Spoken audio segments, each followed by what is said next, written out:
ಎಲ್ರಿಗೂ ನನ್ನ ನಮಸ್ಕಾರಗಳು. ವೇದವಸ ವೈಬ್ಸ್ ಚಾನಲ್ಗೆ ಸ್ವಾಗತ ಸುಸ್ವಾಗತ. ಇವತ್ತು ದ್ವಾದಶಿ ಅದ, ಲಘುನೇ ಅಡುಗೆ ಆಗಿರ್ತದೆ, ಲಘುನೇ ಊಟ ಆಗಿರ್ತದೆ. ಹಾಗಾಗಿ ಒಂದು ತಾಸು ವಿಡಿಯೋ ಲಘುನೇ ಬರ್ತದೆ ನೋಡ್ರಿ. ಹಂಗದ ಮುಂಜಾನೆಯ ವಾತಾವರಣನ ಸವಿಯುತ್ತಾ, ಮುಂಜಾನೆಯ ರಂಗೋಲಿಯನ್ನು ಹಾಕುತ್ತಾ, ಮುಂಜಾನೆಯ ಮಾತು ಬರಲೇಬೇಕು. ಮುಂಜಾನೆ ಮಾತನ್ನು ಹೇಳೋಣ್ರಿ, ಭಾಳ ಚಂದದ ಇದು, ಭಾಳ ಅರ್ಥಪೂರ್ಣ ಆಗ್ಯದ. ಇದನ್ನೇನದ ನಮ್ಮ ಜೀವನದೊಳಗೂ ನಾವು ಅನ್ವಯಿಸಿಕೊಂಡ್ರೆ ಭಾಳ ಅಂದ್ರೆ ಭಾಳ ಚಲೋ ನೋಡ್ರಿ. ಏನು ಹೇಳಬೇಕು ಎನ್ನುವುದು ಜ್ಞಾನ, ಏನು ಹೇಳಬೇಕು ಎನ್ನುವುದು ಜ್ಞಾನ, ಹೇಗೆ ಹೇಳಬೇಕು ಎನ್ನುವುದು ವ್ಯಕ್ತಿತ್ವ, ಹೇಗೆ ಹೇಳಬೇಕು ಎನ್ನುವುದು ವ್ಯಕ್ತಿತ್ವ, ಎಷ್ಟು ಹೇಳಬೇಕು ಎನ್ನುವುದು ಕೌಶಲ್ಯ, ಎಷ್ಟು ಹೇಳಬೇಕು ಎನ್ನುವುದು ಕೌಶಲ್ಯ ಆದ್ರೆ ಹೇಳಬೇಕೋ ಬೇಡವೋ ಎನ್ನುವುದು ವಿವೇಕ.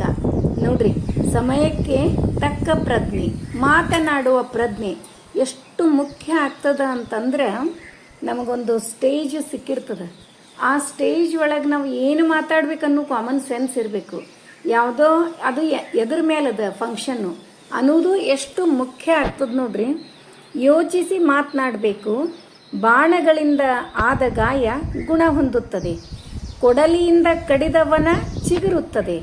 ಆದರೆ ಕೆಟ್ಟ ಮಾತಿನಿಂದಾದ ಗಾಯ ತೀವ್ರವಾದದ್ದು, ಅದು ಗುಣ ಹೊಂದುವುದಿಲ್ಲ. ನೋವ ನುಂಗಿ ಬದುಕುವ ಜೀವಿಗಳು ಯಾವತ್ತೂ ಇನ್ನೊಬ್ಬರ ನೋಯಿಸುವುದಿಲ್ಲ. ಯಾಕೆ ಗೊತ್ತಾ? ಆ ಜೀವ ತನಗಷ್ಟೇ ನೋವಾದರೂ ಇನ್ನೊಬ್ಬರ ಖುಷಿ ಬಯಸುತ್ತಾ ಬದುಕುತ್ತಾ ಇರುತ್ತದೆ. ಅಗತ್ಯ ಇದ್ದಾಗ ಅಷ್ಟೇ ಆತ್ಮೀಯರಾಗಬೇಡಿ, ಅಗತ್ಯವಿದ್ದಾಗ ಅಷ್ಟೇ ಆತ್ಮೀಯರಾಗಬೇಡಿ. ಜೀವನದಲ್ಲಿ ನಾವು ಹೇಗಿದ್ದೇವೋ ಎಲ್ಲ ಸಂದರ್ಭಗಳಲ್ಲೂ ಅದೇ ರೀತಿ ಇರಬೇಕು. ಬೇರೆಯವರನ್ನು ಮೆಚ್ಚಿಸಲು ನಟನೆ ಮಾಡುವ ಅಗತ್ಯವೇ ಇಲ್ಲ. ನಟನೆ ಅಭ್ಯಾಸವಾದರೆ ಜೀವನ ಪೂರ್ತಿ ಮುಖವಾಡದಂತೆ ಬದುಕಬೇಕಾಗ್ತದೆ ಮತ್ತು ಮುಖವಾಡದ ಬದುಕ ನಡೆಸಬೇಕಾಗ್ತದೆ. ಅಂಥವರನ್ನು ಸಮಾಜ ಸಾಧಕರು ಎಂದು ಗುರುತಿಸ್ತಾರೆ. ಹೌದಿಲ್ರಿ? ನಿಜವಾದ ಸಂಬಂಧಗಳು ಕೊಡುಕೊಳ್ಳುವ ಲೆಕ್ಕಾಚಾರಕ್ಕೆ ಸೀಮಿತವಾಗಿರಬಾರ್ದು. ನಮ್ಮ ಸುಖ ದುಃಖಗಳಲ್ಲಿ ಜೊತೆಯಾಗಿರುವವರು ಧೈರ್ಯ ಮತ್ತು ಶಕ್ತಿಯನ್ನು ತುಂಬುತ್ತಾರೆ. ಆದ್ದರಿಂದ ಅಗತ್ಯವಿದ್ದಾಗ ಮಾತ್ರ ಆತ್ಮೀಯರಾಗದೆ ಸದಾ ಅನ್ಯೋನ್ಯತೆಯಿಂದ ಇರುವುದೇ ಶ್ರೇಷ್ಠ ಬದುಕು.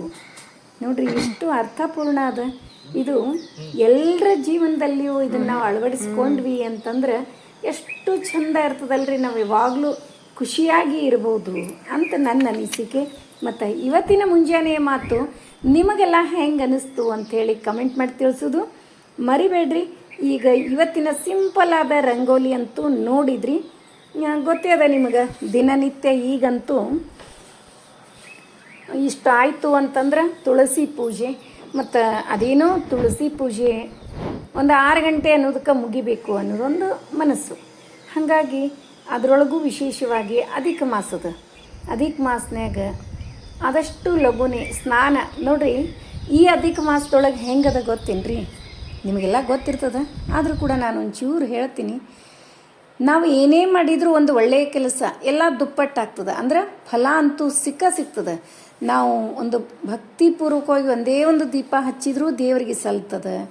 ಆಮೇಲೆ ಒಂದು ಪ್ರದಕ್ಷಿಣೆ ಹಾಕಿದರೂ ದೇವರಿಗೆ ಸಲ್ತದೆ, ರಂಗೋಲಿ ಹಾಕಿದರೂ ದೇವರಿಗೆ ಮುಟ್ಟುತ್ತದೆ, ಮತ್ತು ದೀಪ ಹಚ್ಚಿಟ್ರೂ ದೇವರಿಗೆ ಮುಟ್ತದೆ. ಎಲ್ಲನೇ ಅಷ್ಟು ಮಹತ್ವದ್ದು ಈ ಅಧಿಕ ಮಾಸ ನೋಡ್ರಿ. ಅದ್ರ ಸಲುವಾಗಿ ನಾನು ಇಷ್ಟು ಲಘೂನೇ ಮುಗಿಸ್ಲಿಕ್ಕೆ ಕಾರಣನೇ ಅಧಿಕ ಮಾಸ. ಈಗ ನಮಗೆ ಅದೆಲ್ಲ ಹೇಳಿದ್ನಲ್ರಿ, ಮಕ್ಕಳಿಗೆ ಹಾಲಿಡೇ ಅದ, ನಾವು ಒಂಚೂರು ಆರಾಮಾಗಿ ಹೋಗ್ಬೋದು, ಈಗ ರಿಲ್ಯಾಕ್ಸ್ ಇರ್ತದೆ ಮೈಂಡು. ಆದರೂ ಕೂಡ ಅಧಿಕ ಮಾಸದ ಅಂತ ತಿಳ್ಕೊಂಡು ಮುಂಜಾನೆ ಇಷ್ಟು ಮಾಡಿದ್ವಿ ಅಂದ್ರೆ ಅದು ಏನೋ ರೀ, ನಿಮಗೂ ಹಂಗೆ ಅನ್ನಿಸ್ತದ ಏನೋ ಗೊತ್ತಿಲ್ಲ. ಒಟ್ಟು ಮುಂಜಾನೆ ಏನದ ದೇವ್ರದ್ದು ರಂಗೋಲಿ, ಒಂದಿಷ್ಟು ಪ್ರದಕ್ಷಿಣೆ ಇವೆಲ್ಲ ಮುಗಿದು ಅಂತಂದ್ರೆ ರಂಗೋಲಿ ಎಲ್ಲ ನಿಮ್ಮ ಮನೆ ಮುಂದೆ ರಂಗೋಲಿ ಇಷ್ಟ ಆಯಿತು ಅಂದರೆ ಇಡೀ ದಿವಸದ ಕೆಲಸ ಆದಷ್ಟೇ ನಿರಂಬಳ ಅಂತೀವಲ್ರಿ, ಹಂಗಾಗ್ತದೆ ನೋಡ್ರಿ. ನಿನ್ನೆ ಇಷ್ಟು ಪೂಜೆ ಆದ ತಕ್ಷಣ ನಾ ಏನು ಮಾಡಿದೆ, ನಿನ್ನೆ ನಮ್ಗೆ ಧಾರವಾಡದಿಂದ ಏನು ಕೊಟ್ಟು ಕಳಿಸ್ಯಾರಲ್ಲ, ಅದಕ್ಕೆ ಅವನ್ನೆಲ್ಲ ಒಂದು ಮರದೊಳಗೆ ಇಟ್ಟು ನಾನು ಕೂಡ ಸಂಕಲ್ಪ ಮಾಡಿನೇ ಇದನ್ನು ತೊಗೊಂಡೇರಿ. ಬಾಗಿಣ ತೊಗೊಂಡು ಇವತ್ತು ದ್ವಾದಶಿ ಅದ, ಹೆಂಗು ತುಳಸಿ ಮುಂದೆ ಹಚ್ಚಿಟ್ಟು ಬಿಟ್ರಾಯ್ತು. ಪ್ರದಕ್ಷಿಣೆ ಸೇವಾ ಮುಗೀತು. ಹೆಂಗೂ ತುಳಸಿ ಮುಂದೆ ಹಚ್ಚಿಟ್ಟು ಅರಿಶಿನ ಕುಂಕುಮ ಎಲ್ಲ ಏರಿಸಿ ಈ ದೀಪ ಕೊಟ್ಟವರು ದೀಪ ಹಚ್ಚಿದವರಿಗೆ ಜೀವನ ಬೆಳಕಾಗಲಿ, ಯಾವತ್ತೂ ಒಳ್ಳೆಯದೇ ಆಗಲಿ, ಜೀವನದಲ್ಲಿ ಬೆಳಕೇ ಇರಲಿ. ದೇವರಿಗೆ ಭಗವಂತನಿಗೆ ನಾವು ಹೆಂಗೆ ಬೆಳಕು ಮಾಡ್ತೀವೋ ಭಗವಂತ ಕೂಡ ಹಂಗೆ ಬೀಳ್ತಾನಂತ್ರಿ, ಹಾಗೆ ಆಶೀರ್ವಾದ ಮಾಡ್ತಾನಂತ. ನನಗೆ ಯಾವಾಗೂ ಇವರು ಬೆಳಕಿನಾಗ ಇಟ್ಟಾರ, ಇವರು ಕೂಡ ಬೆಳಕಿನಲ್ಲೇ ಇರಲಿ ಅಂಥೇಳಿ ಹಂಗೆ ಇವತ್ತು ನಾನು ದೀಪ ಹಚ್ಚಿಟ್ಟೆ. ಅವರು ತುಪ್ಪದ ಬತ್ತಿ ಸಮೇತ ಮೊದಲು ಮಾಡಿ ಕಳಿಸಿದ್ರಿ. ಹಾಗಾಗಿ ಇವತ್ತು ಸೇವಾ ಆಗಲಿ, ಇದು ಅವ್ರಿಗೂ ಕೂಡ ಕಂಪ್ಲೀಟಾಗಿ ಅದರದ್ದು ಫಲ ಬರಲಿ ಅಂಥೇಳಿ ನನಗೆ ತಿಳಿದಷ್ಟನ್ನು ಮಾಡೀನಿ ನೋಡ್ರಿ. ಅದನ್ನು ಕೂಡ ನಿಮಗೆ ತೋರಿಸ್ತೀನಿ ನಾನು.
ದ್ವಾದಶಿ ಬಂತು ಅಂದರೆ ಅಡುಗೆ ಏನು ಮಾಡೋಣ.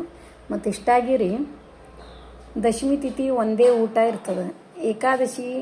ಏಕಾದಶಿನೇ ಅಂದರೆ ಊಟ ಇರಂಗಿಲ್ಲ, ಏನಿರಂಗಿಲ್ಲ, ನಿಮಗೆಲ್ಲ ಗೊತ್ತೇ ಅದ. ಹಾಗಾಗಿ ದ್ವಾದಶಿ ಖರೀನೇ ರೀ.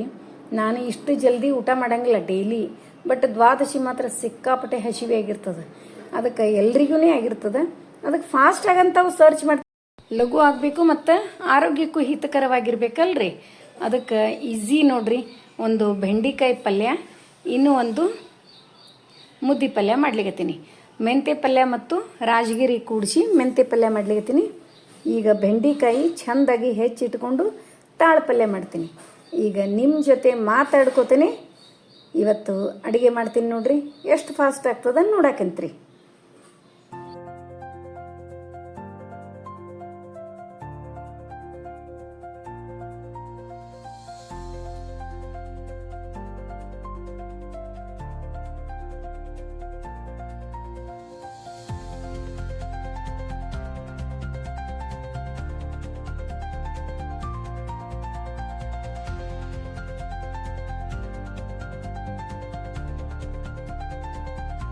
ಕಾಯಿಸಿಟ್ಟು ನೋಡಿ. ಇದೇನಮ್ಮ ಹೆಸರುಬೇಳೆ? ಇದು ತೊಗರಿಬೇಳೆ ಮುದ್ದೆ ಪಲ್ಯಕ್ಕೆ. ಈಗ ಇದ್ರೊಳಗೆ ಬೆಲ್ಲ ಆ್ಯಡ್ ಮಾಡ್ತೀನಿ. ಮುದ್ದೆ ಪಲ್ಯ ಮಸ್ತ್ ಮಾಡು. ಏಲಕ್ಕಿ ಮತ್ತು ಗೋಡಂಬಿ ಮತ್ತು ಲವಂಗ ಹಾಕ್ತಿ, ಒಂದೆರಡು ಹಾಕಬೇಕು. ಯಾವುದೋ ಪಾಯಸ ಮಾಡ್ಲಿಕ್ಕೆ ಅಂದ್ರೆ ವಿಷ್ಣುವಿಗೆ ಮುಟ್ಬೇಕಂದ್ರೆ ಲವಂಗ ಹಾಕ್ಬೇಕಂತ. ಒಂದೆರಡು ಹಾಕ್ಬಿಡ್ಲೇ ಇದು. ಇದು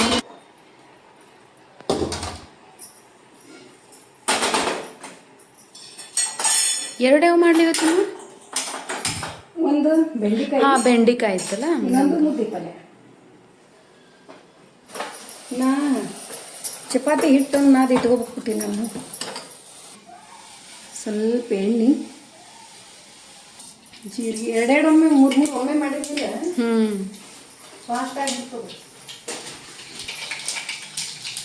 ನೈಸ್.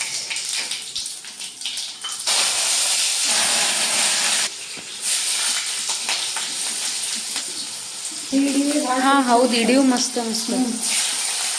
ಎರಡು ಮೆಂತ್ಯ ಸೂಡು, ಒಂದು ರಾಜಗಿರಿ.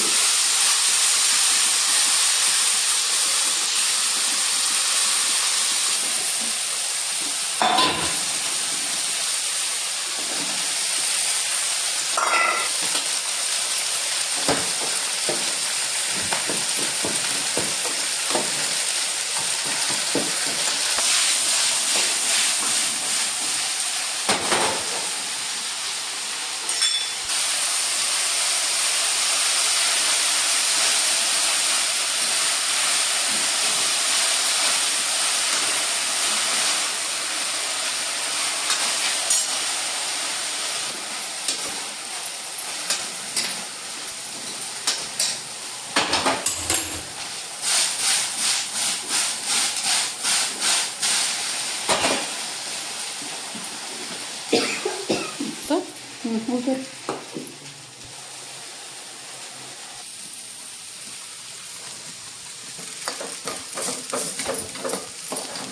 ಅಮ್ಮ ಅಷ್ಟೊತ್ತಿಗೆ ಏನು ಮಾಡ್ತಾ ಅಡುಗೆ?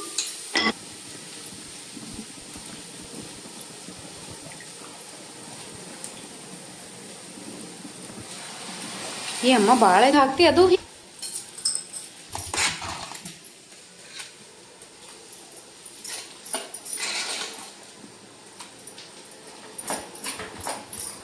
ನಾನು ಸ್ವಲ್ಪ ಒಂದಿಷ್ಟು ನೀರು ಹಾಕ್ಕೊಂಡು ತಕ್ಕೊಂಡು ಬೆರಸ್ರೆ ಎಪ್ಪಿ ಇದಕ್ಕೆ ಒಂಚೂರು ಜೋಳದ ಹಿಟ್ಟರೆ ಹಾಂ ಕಡಲೆ ಹಿಟ್ಟರೆ ಹಾಕ್ತೀನಿ. ಈ ಸರಿ ಏನೂ ಹಾಕಂಗಿಲ್ಲ, ಸ್ವಲ್ಪ ಇಷ್ಟು ನೀರು ಹಾಕಿ ಈಗಂತೂ ಎಲ್ಲ ಹಾಕಿ ಹುಣಸೆ ಹಣ್ಣು ಹುಳಿ ಬೆಲ್ಲ ಉಪ್ಪು ಎಲ್ಲ ಆಗೋದಿಲ್ಲ. ಈಗ ನೋಡಿ ಒಂದು 2-3 ಕುದಿಸಿ ತೆಗೆದ್ಬಿಟ್ರೆ ಮಸ್ತ್ ಟೇಸ್ಟಿ ಅದ ಮೂತಿ ಪಲ್ಯ ರೆಡಿ ಆಗ್ತದೆ ನೋಡ್ರಿ. ಇದು ಏನದ ಅನ್ನಕ್ಕೆ ತಿನ್ಬೋದು, ಚಪಾತಿ, ಭಾಕ್ರಿ, ನವಣಕ್ಕಿ. ಮಕ್ಕಳಿಗಂತೂ ಇದು ಹೇಳಿ ಮಾಡಿಸಿ ಹೇಳಿ ಮಾಡಿಸಿತ್ತು. ಮಕ್ಕಳಿಗೆ ಇದ್ರ ಒಳಗೆ ಖಾರ ಪುಡಿ ಹಾಕೋದಿಲ್ಲ? ನಾ ಅಂದ್ರೆ ಹಸಿಮೆಣಸಿನ್ಕಾಯಿ ಹಾಕಿನಿಲ್ಲ, ಡಿಫ್ರೆಂಟ್ ಟೇಸ್ಟ್ ಬರ್ತದೆ. ಅಂದರೂ ಹಾಗೆ ನಡೀತಿತ್ತು. ಚೂರು ಮಸಾಲೆ ಪುಡಿ ಹಾಕಂತು ಬೇಕಂತ ಈಗ ಉಪ್ಪು ಹಾಕಿನಿ. ಉಪ್ಪು ಹಾಕಿಲ್ಲಮ್ಮ ಅದಕ್ಕೆ, ಇದು ಒಂದಕ್ಕೆ ಹಾಕಿ ಕಲ್ಲುಪ್ಪು. ಮುಗಿತಲೆ ಕಲರ್ ಮಸ್ತಾಗಲ್ಲ. ಯಾವುದೂ ಹಿಟ್ಟು ಆ್ಯಡ್ ಮಾಡಿಲ್ಲ, ಏನಿಲ್ಲ. ಇದು ಹಿಟ್ಟು ಮೊದಲೇಕ ನಾ ಅದು ಇಟ್ಕೋಬೇಕಾಯ್ತು. ಆ್ಯಕ್ಚುಲಿ ಒಂಚೂರು ನೆನೀತಿತ್ತು. ಇರಲಿ, ಸ್ಟಾರ್ಟ್ ಮಾಡಿಬಿಡ್ತೀನಿ ಈಗ. ಅದಿದ್ದ ತಕ್ಷಣವೇ ಚಪಾತಿ ಅರಿಶಿನ ಹಾಕ್ತೀನಿ ಅದ್ರ ಒಳಗೆ. ಚೂರು ಹಾಕಿದ್ನಿಲ್ಲ, ಸ್ವಲ್ಪ ಹಾಕೀನಿ.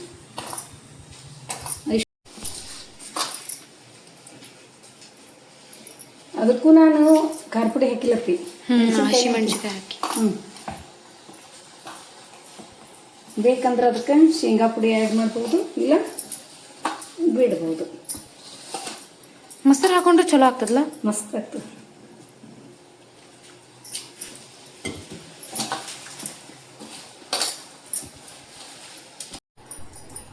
ಚಪಾತಿ ಲಾಸ್ಟಿಗೆ ನೋಡಪ್ಪಿ.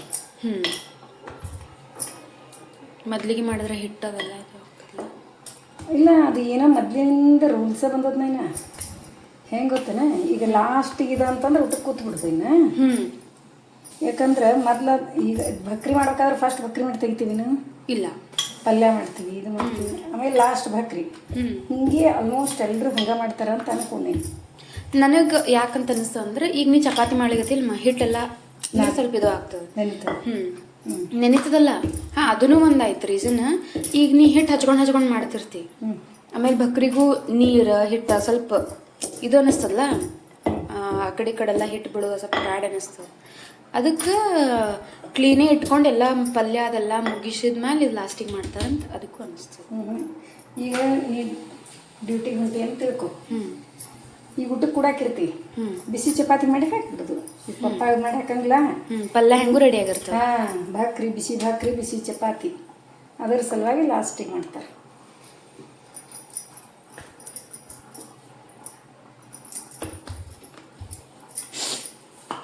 ನಂಗೆ ಅನಿಸಿದ್ದು ಇರ್ತಾವೆ, ನಾವು ತಿಳ್ಕೊಂಡು ಅದ್ರ ಮೇಲೆ ಹೋಗ್ತದೆ. ನೀ ಹೇಳಿದ್ದು ರಾಂಗ್ ಹಿಂಗೆ ಅನ್ಲಿಕ್ಕೆ ಆಗೋದಿಲ್ಲ, ಹೌದಿಲ್ಲಮ್ಮ? ರಾಂಗ್ ಅಂತ ಅನ್ಲಿಕ್ಕೆ ಬರಂಗಿಲ್ಲ, ಯಾಕಂದ್ರೆ ಕರೆಕ್ಟ್ ಸ್ಟೇಟ್ಮೆಂಟ್ ಇರಂಗಿಲ್ಲ. ಯಾರ್ಯಾರು ನಾವು ಕರೆಕ್ಟ್ ಸ್ಟೇಟ್ಮೆಂಟ್ ಇರೋದಿಲ್ಲ. ಯಾವ ಪ್ರಕಾರ ವಿಚಾರ ಮಾಡ್ತೀವಿ ಆ ವಿಚಾರದ ಮೇಲೆ ಹೋಗ್ತಾವೆ. ಯಾವುದಾದ್ರು ಎಲ್ಲಾನು ಹಂಗೆ ಇರ್ತದ. ಈಗ ಒಬ್ರು ನೀ ಪಾಸಿಟಿವ್ ಏನಾಗಿ ತಗೊಂಡಿ ಅಂತಂದ್ರೆ ಪಾಸಿಟಿವ್ ಆಗಿ ತಗೋಬಹುದು. ಅದೇ ನಾವು ಪಾಸಿಟಿವ್ ತಗೊಂಡಿದ್ದೀವಿ, ಒಬ್ರೊಬ್ರು ನೆಗೆಟಿವ್ ತಗೋತಿರ್ತಾರೆ, ಅದು ಅವ್ರ ಮೈಂಡ್ ಸೆಟ್. ಹಾಂ, ಅದೇ ಈಗ ನೀ ಹೇಳಿದ್ದು ನನಗೆ ಸರಿ ಕಾಣ್ಬೋದು, ಇಲ್ಲ ಇಲ್ಲ ಅಂದ್ರೆ ನಾವು ನೆಗೆಟಿವ್ ಅಂತ ಅನ್ಲಿಕ್ಕೆ ಬರಂಗಿಲ್ಲ. ಅವ್ರಿಗೆ ಸರಿ ಅದು ಕಂಡಿಲ್ಲ ಅಂದ್ರೆ ಬೇರೆ ರೀಸನ್, ಸ್ಟ್ರಾಂಗ್ ರೀಸನ್ ಅವ್ರ ಹತ್ರ ಒಂದಿತ್ತಂದ್ರೆ ಅದು ಕರೆಕ್ಟ್. ಹೌದು, ಎಸ್, ಯು ಆರ್ ರೈಟ್.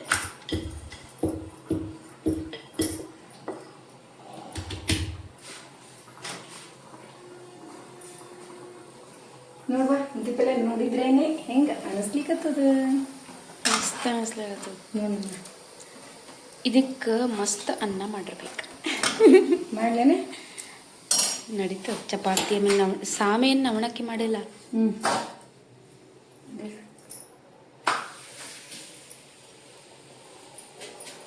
ಅದೇ ಬೇಕಂತಿಲ್ಲ. ಮಾಡಿ ಇದಕ್ಕೆ ಬುತ್ತಿ ಪೂಜೆ ಕಟ್ಟ್ಯಾರಲ್ಲ ಪಪ್ಪ ಇವತ್ತು. ಹಾ ಹೌದಲ್ಲ ಅಂದಂಗ. ಮಾಡ್ಯಾರ ಅದು ಒಂದಿಷ್ಟು ಅದ. ಅದಕ್ಕೆ ನಾ ಮತ್ತೆ ಇಡಲಿಲ್ಲ, ಇನ್ನೊಂದು ಚೂರು ಇಡ್ಬೇಕಂತ ಇತ್ತು ನನ್ನ ವಿಚಾರ. ಬಟ್ ಅದು ಮೊಸರು ಅನ್ನ ಅದಲ್ಲ. ಇಲ್ಲ, ಮೊಸರು ಅನ್ನ ಬೇರೆಗೆ ಇದಿಷ್ಟು ಸ್ವಲ್ಪ ಜಾಸ್ತಿ ಮಾಡಿತ್ತಾನ. ಪಪ್ಪ ಅಂದಂಗೆ ಬುತ್ತಿ ಪೂಜೆ ಮಾಡ್ಲಿಕ್ಕೆ ಹೋಗ್ಯಾರಲ್ಲ, ನಾ ಇಷ್ಟೊತ್ತಾಗ ಪೂಜಾಕ್ಕೆ ಹೋಗ್ಯಾರಂತ ನಾ ಅನ್ಕೊಳಕತ್ತೀನಿ. ನಾನು ಅದಿಷ್ಟು ಒಂಚೂರು ವಿಡಿಯೋ ಮಾಡಬೇಕಾಗಿತ್ತು. ಈಗ ನಿನ್ನ ಚಪಾತಿ ವಿಡಿಯೋ ಸಾಕು, ನಾ ಅಲ್ಲಿ ಹೋಗಿ ವಿಡಿಯೋ ಮಾಡ್ಕೊಂಬರ್ಲಿ. ಹೋಗಲ್ಲ ಬನ್ನಿ ಮಾಡ್ಕೊಂಡ್ಬಂದು. ಮುದ್ದೆ ಪಲ್ಯ, ಚಪಾತಿ ಸ್ಟಿಲ್ ಬರ್ತಾವೆ. ಆ್ಯಂಡ್ ಸಾಮೆ ಪಾಯಸ, ಹೆಸರುಬೇಳೆ ಪಾಯಸ, ಬೆಂಡೆಕಾಯಿ ಪಲ್ಯ, ತಾಳು ಪಲ್ಯ. ದ್ವಾದಶಿ ಅಡಿಗೆ simple and best, tasty, healthy, spicy, everything. ಎಲ್ಲ ಬಿಟ್ಟಂಗೆ ಆಗ್ಬಿಟ್ರದು, ಎಲ್ಲಿ ಹೋಗಂಗಿಲ್ಲ. ಎಷ್ಟು ಮಾಡೋದು ಎಲ್ಲ ಕೂತಲ್ಲೇ ಸ್ವಾಮಿಗಳದೆಲ್ಲ ಪ್ರವಚನ ಕೇಳ್ತೀನಿ ಸಂಜೆ ಮುಂದೆ.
ಗಂಗಾಧರ ಧವಳಂಗ ದೇಹ